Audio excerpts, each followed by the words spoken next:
Hello, everyone. This is Tom Fox, and I'd like to welcome you to the Daily Compliance News.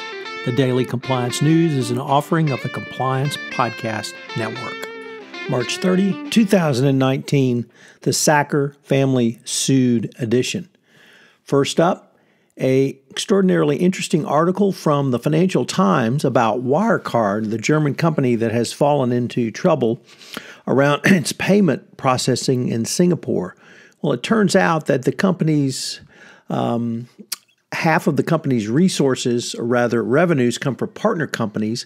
And at least in the Philippines, there's a vivid mismatch of supposed scale of some of the payments to the modest reality on the ground, i.e., it turns out a large number of these entities are shell companies.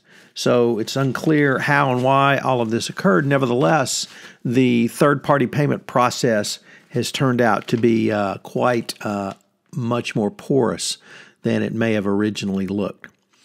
Next up, the attempts by PG&E, Pacific Gas and Electric, to get a new board of directors on board has run into a buzzsaw of criticism by the governor of California, Gavin Newsom, as he has charged PG&E has tried to stack its board with hedge fund financiers interested in prioritizing quick profits for Wall Street over public safety.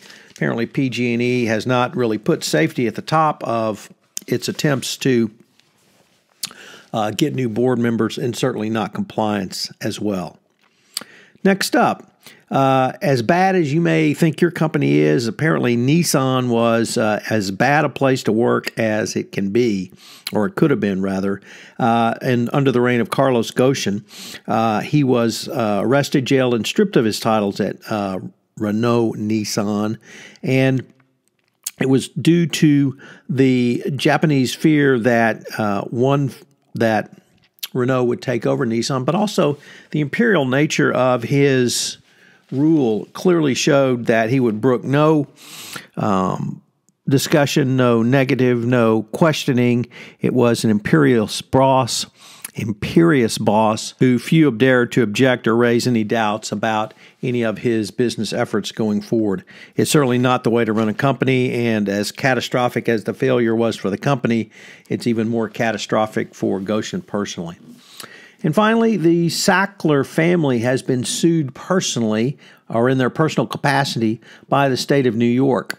It is for alleged fraudulent transfers of money from Purdue Pharma out to the Sackler family so that they could avoid having to pay out money for OxyContin lawsuits.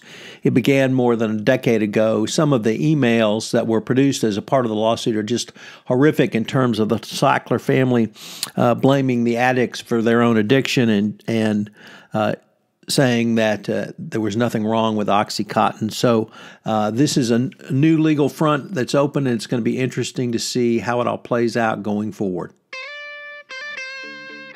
As we near the end of March and move into April, I hope you are awaiting the start of the baseball season as much as I am going forward. This is Tom Fox. If you have any ideas for the Daily Compliance News, please feel free to email me at tfox@tfoxlaw.com. I'd love to hear from you. As you may know, we've had several new offerings on the Compliance Podcast Network. One of those includes Popcorn and Compliance, where Jay Rosen and I take a look at compliance through the lens of movies, both current, contemporary movies, and classic movies. Also premiering in December. And finally, Mary Shirley and Lisa Fine have premiered their new podcast, Great Women on Compliance. I hope you will check that out. It's a great podcast series. We have several other offerings that are in production that will go live hopefully in Q1 of 2019. I hope you will check back to see the offerings on this Compliance Podcast Network.